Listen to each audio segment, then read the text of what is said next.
নমস্কার বন্ধুরা, শুভ সকাল, গুড মর্নিং, সুপ্রভাত। তোমাদের যার যেটা ভালো লাগে সেটা অ্যাকসেপ্ট করো।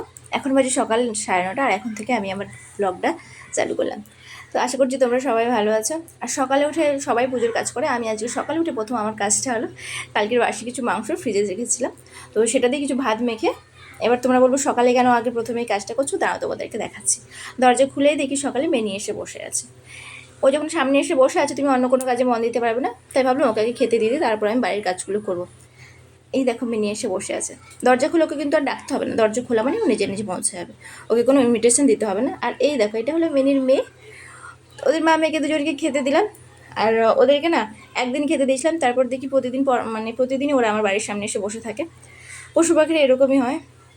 যাই হোক, দেখে হয়তো তোমরা অবাক হচ্ছ যে বাড়ি থেকে সোজা ট্রেনে বসে আছে। হ্যাঁ জানি, তোমাদের সাথে শেয়ার করা হয় না আগে। এই কয়েক মাস হলো আমরা বাড়ি থেকে মানে গ্রাম থেকে শহরে এসেছিলাম, মুম্বাইতে এসেছিলাম। কিন্তু এখন একটা দরকার আছে, প্লাস ভোটও চলছে, তো ভোটিংও হয়ে যাবে, এক কাজে দুটোই হয়ে যাবে। তাই এখন আমরা আবার গ্রামে যাচ্ছি কয়েক মাস পরে। 3-4 মাস হয়েছিল আমরা মুম্বাইতে এসেছিলাম, তো আমরা আবার গ্রামে যাচ্ছি। আর আমি যেহেতু ট্রেনের কোনো খাবার খেতে পারি না জানো তো, সেই জন্য আমি প্রতিবার ট্রাভেলের সময় না বাড়ি থেকে খাবারটা বানিয়ে নিয়ে আসি। আর এবারেও সেটা নিয়ে এসেছিলাম। আর এই যে তোমাদের সাথে ভিডিওটা শেয়ার করছি, এটা হলো আমি যেদিন ট্রেনে বসেছিলাম তার পরের দিনের সকালটা। তো রাতে ভাতে জল দিতে ভুলে গিয়েছিলাম, সেই জন্য ভাতটা কিছুটা নষ্ট হয়ে গিয়েছিলো। যদিও ছিল এটা এসির কম্পার্টমেন্ট, সেই জন্য হয়তো ভাতটা অল্প কিছু নষ্ট হয়েছিল, আর যেটুকু ভালো ছিল সেটুকু আমি ওকে খেতে দিলাম। আর আমরা খেতে বসেছিলাম, তখন বাড়ি থেকে ফোন করে জিজ্ঞেস করছিল যে মতলব কতটা কি দূরে আছি। আর ট্রেনটা প্রচণ্ড লেট ছিল গো। আর এই যে ট্রেনে বললাম না, কিছু কিছু জিনিস আমি ট্রেনে পছন্দ করি, এটা ছিল পছন্দের মধ্যে একটা জিনিস। আগে যদিও টেস্টটা মানে ভালো লাগতো, কিন্তু এখন সেই আগের মতো টেস্টটা আর নেই।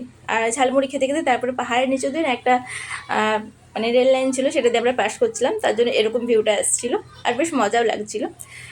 আর এই সময় কি মনে হচ্ছিলো বলতো, ছোটোবেলায় আমরা যেরকম শিকানামাছি খেলতাম না অন্ধকার, সেরকম মনে হচ্ছিলো। যাই হোক, এই দেখো আমরা রাস্তাটা কাটিয়ে ফেলেছি এখন সকাল। আর এটা হলো তার পরের দিনের সকালের অংশটা, কারণ টোটাল আমাদেরকে 2 দিন ট্রেনে থাকতে হবে যেদিন উঠেছিলাম, আর তারপরের দিন পুরো দিনটা, আর তারপরের দিন বিকেলের মানে সকাল 12টার সময় আমার কথা ছিল, কিন্তু আমাদেরকে নামিয়েছে বিকেল 4টে 4:30 বেজে গিয়েছে আমরা বাড়িতে এসেছি। তার মানে তোমরা বুঝতেই পেরেছো, তোমরা হিসাব করো কতটা ট্রেনটা লেট ছিল। আর এতটা ট্রেন লেট থাকলে না বাড়ি যাওয়ার সময় বা তুমি যেখানে যাচ্ছ সেখানে যাওয়ার সময় এতটা আমার বিরক্ত লাগে। আর এই বিরক্তির কারণে আমি তোমাদের সাথে কোনোটাই শেয়ার করতে পারি না। আর তারপর বাড়ি এসে ফ্রেশ হয়ে খাওয়ার খেতে প্রায় 6:30 বেজে গিয়েছিলো। 6:30 মানে গ্রামে যেন অন্ধকার হয়ে যায়, আর এটাই ছিল সেই 6:30 সময়টা। আর আজকের আকাশটা ছিল দারুণ সুন্দর, আর আজকে কিন্তু ছিল পূর্ণিমা রাত, সেই জন্য চাঁদটা খুব সুন্দরভাবে উঠেছিল। একটু তোমাদেরকে পরে দেখাচ্ছি সেটা। দেখো চারিপাশে আলো জ্বলে গিয়েছে, মানে সন্ধে হয়ে গিয়েছে। আর আমি গ্রামে এসেছি, যতটুকু পারবো তোমাদের সাথে শেয়ার করার চেষ্টা করব, যদিও আমি বেশি দিন এখানে থাকবো না, কয়েকদিনের জন্যই আমরা এসেছি। আর সবশেষে বলবো, আমার ভিডিওটা ভালো লাগলে অবশ্যই চ্যানেলটিকে শেয়ার করে দিও যদি পারো, আর কমেন্টে আমাকে জানিও ভিডিওটা কেমন লেগেছে।